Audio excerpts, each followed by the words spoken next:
Chain 1. The Forge of Focus. Welcome back to Chill Then Conquer. If you've walked with us this far, you've already broken one spell, the illusion that pleasure is freedom. But now comes the real work, the fire. Not punishment, not denial. This is the discipline of kings, the sacred forge where wandering energy is turned into directed power. Let's begin with a quiet but devastating truth. Most men are not weak. They are simply unfocused. They're not lost because they lack intelligence. They're lost because their energy is leaking everywhere, into arguments, addictions, mindless scrolling, emotional chaos, and fleeting pleasures that devour attention but never feed the soul. A man doesn't fall because he's bad. He falls because he forgets to guard his energy. He forgets that the flame inside him is not infinite. So let me ask you this. Where does your energy go? Not your time, your energy, your essence, the pulse that powers every decision, look, and movement. Because energy is the true currency of transformation. And right now, the world is stealing yours, not with force, but with invitation. The hidden leak, the phone that pings, the image that tempts, the conversation that leads nowhere, the craving you obey without question. These aren't accidents. They're tools used by the system, by marketing, and sometimes by people closest to you, to keep you distracted. And here's what's worse.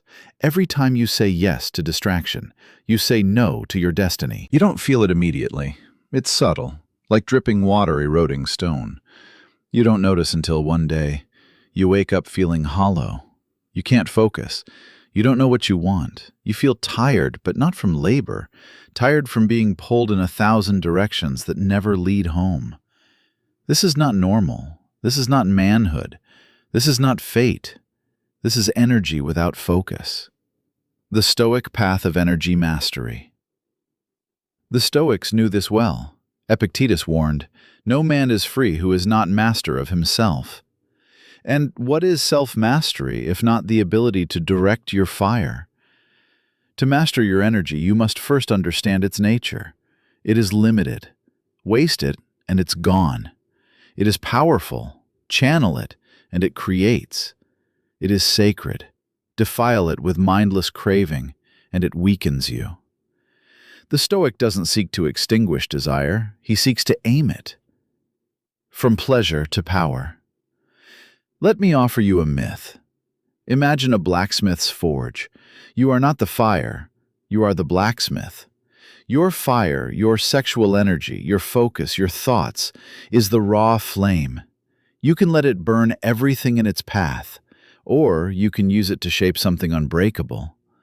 Pleasure is not evil, but pleasure without intention is like molten metal without a mold.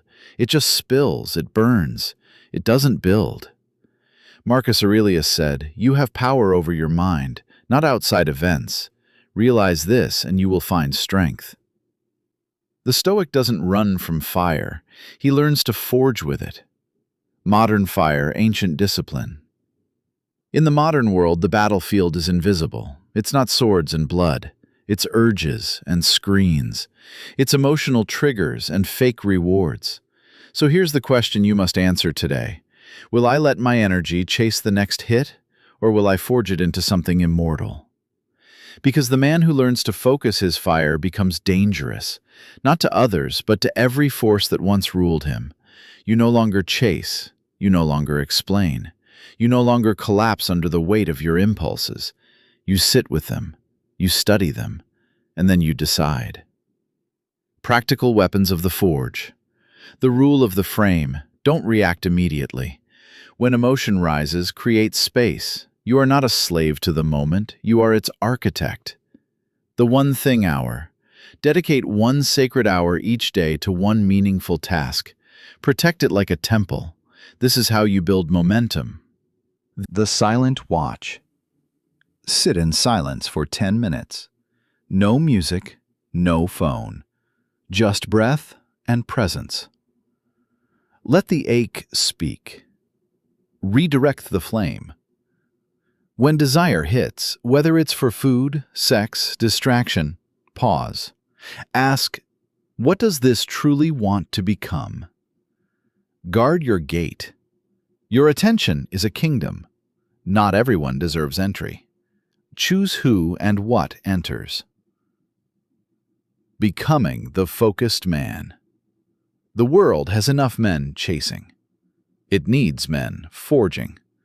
Men who transmute desire into direction. Men who master themselves not with brutality, but with clarity. Men who turn fire into foundation. This is what it means to be focused. This is what it means to be free. Don't burn out chasing sparks. Become the fire that builds. Next up, Chain 2. The Mishunned Man. You've learned to forge. Now it's time to aim. In the next sting, we'll explore what it means to build a mission that commands your fire and shapes your legacy. Stand in silence, move with intention, and guard your focus like a sacred flame. Let's enter Chain 2, where the smoke of distractions clears, and what remains is the focused flame of sacred energy. Chain 2. The Missioned Man. Not punishment, not control. The sacred fire of focused life energy. There is a moment in a man's life when he stops asking, "What do I want?" and begins asking, "What must I build?" This is not about ambition. This is not about grinding to prove your worth. This is about reclaiming the one thing that was stolen from you the moment you learned to chase pleasure. Your mission. 1. The myth of discipline. Most men think discipline is punishment, that it's about suppressing who they are to fit into a box of obedience. But real discipline isn't suppression. It's sacred containment. A river without banks is a flood, but give it shape, and it can power a city.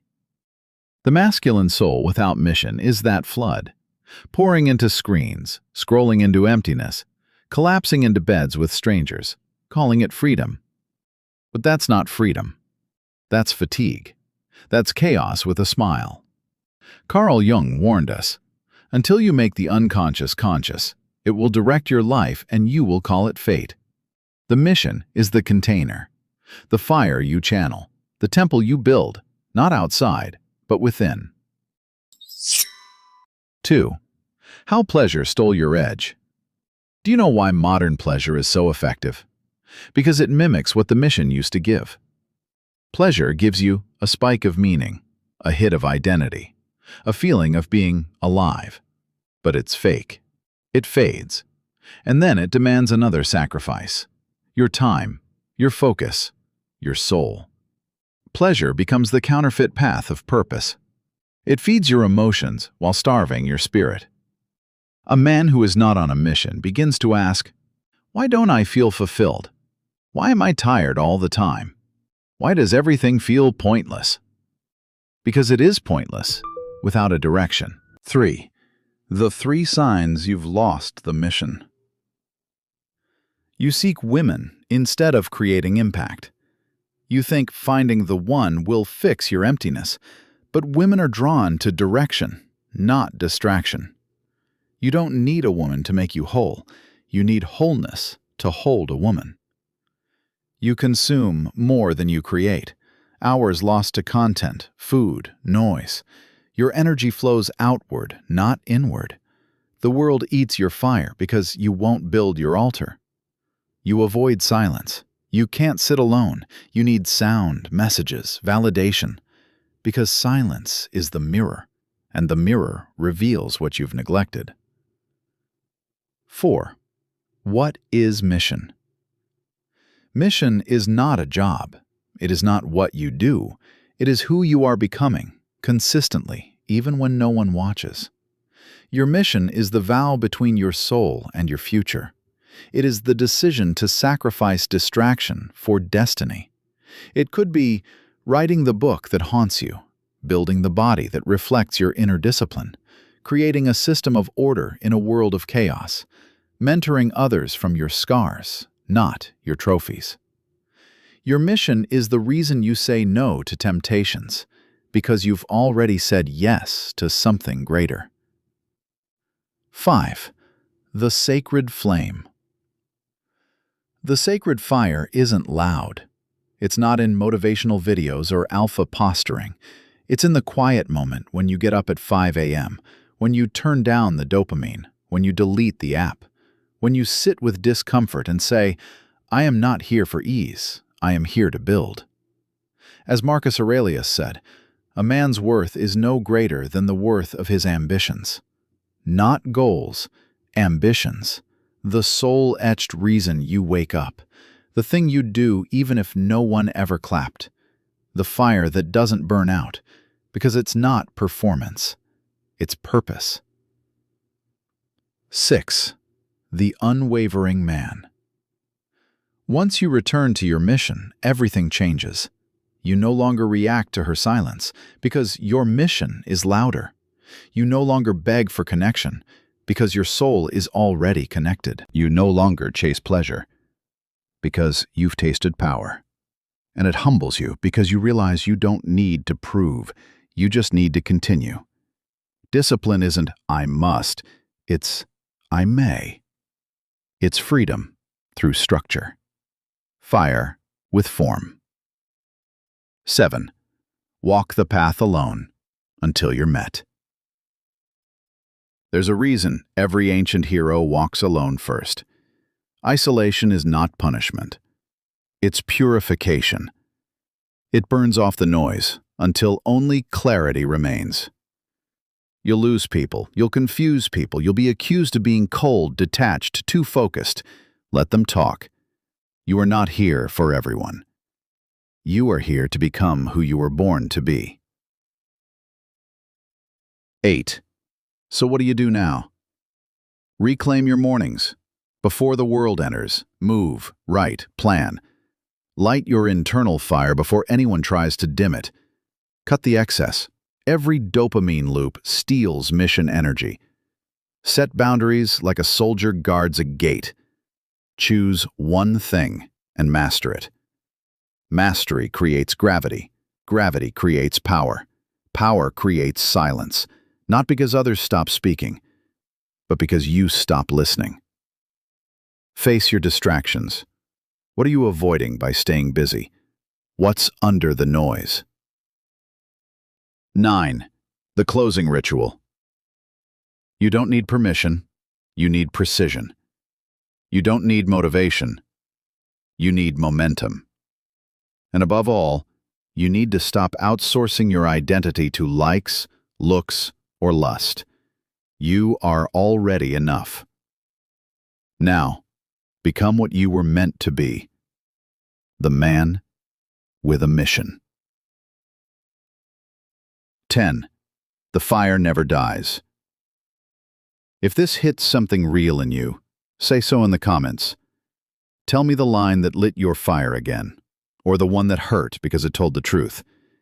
And if you're the kind of man who's ready to build instead of numb, who's ready to lead instead of chase, then hit that subscribe button. This isn't content. It's a call to clarity.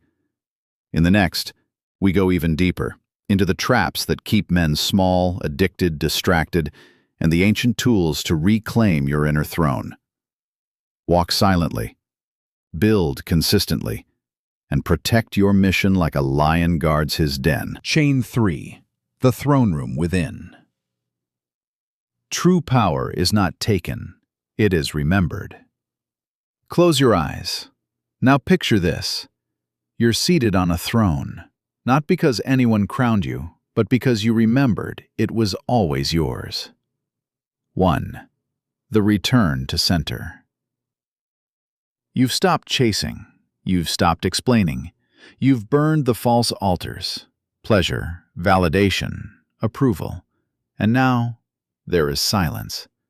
Not the empty kind, the sovereign kind. The kind that hums with the echo of who you were before the world told you what to want. Welcome to the throne room within. 2. The highest form of power, unneeding. Do you want to know what truly terrifies this world? A man who does not need what others are addicted to. He doesn't need her validation to feel whole. He doesn't need dopamine to feel alive. He doesn't need the crowd to feel seen, because he sees himself. Marcus Aurelius wrote, "Look well into thyself. There is a source of strength which will always spring up if thou wilt always look." This is that source. Not external, not performative, internal, permanent, silent. 3. The silence that speaks. Once upon a time, your silence was desperation. Now it's discipline. Before, you were quiet because you didn't know what to say. Now you're silent because you don't need to explain. This is the turning point. The more silent you become, the more people project. The more disciplined you become, the more people accuse you of being distant. But stay with it, because the throne you sit upon now is made of stillness. 4. The 5 signs you've entered the inner throne room. You no longer chase potential. You see people for who they are now, not what they might become. Your words are fewer, but heavier. You speak with precision, not persuasion. You choose solitude over shallow company, not because you hate people, but because you value your frequency. You act without announcing. The mission moves quietly. The crown doesn't need noise. You say no with ease. You know that every yes is an investment of life force, and not everything deserves your energy. 5. Power without display. The man who truly holds power doesn't perform it. He lives it.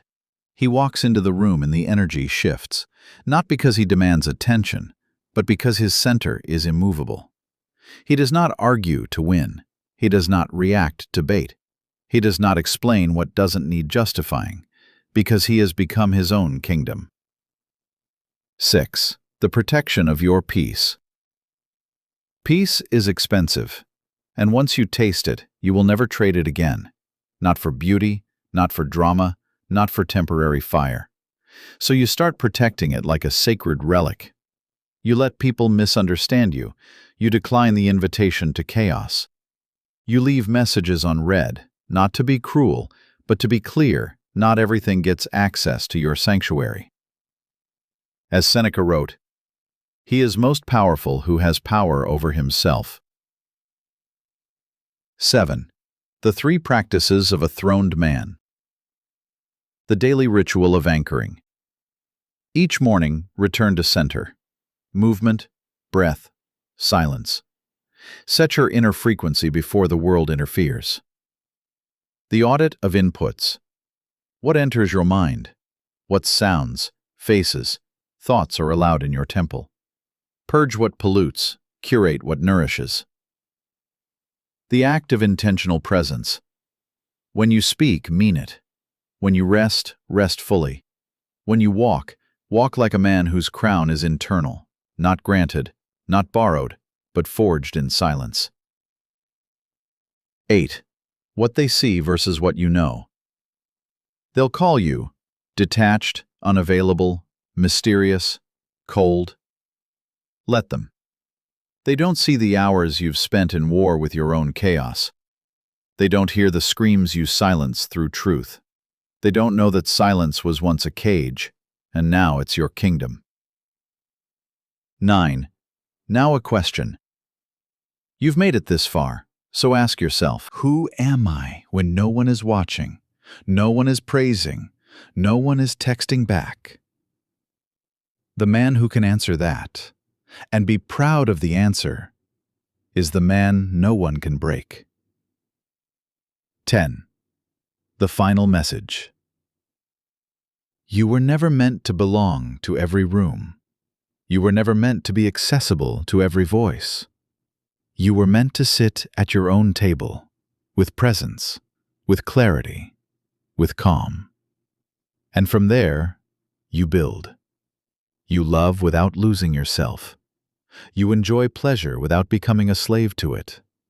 You rest without guilt. You walk without explaining. This is your throne. This is your crown, and it was always inside you. What part hit hardest? What truth made you pause? I read every word, because this isn't a trend, it's a return. And if you're a man ready to conquer without noise, create without craving, and hold your power like a mythic king, then hit that subscribe button. Until then, stand like stone, move like flame, guard your peace like a throne. We'll meet again soon, brother.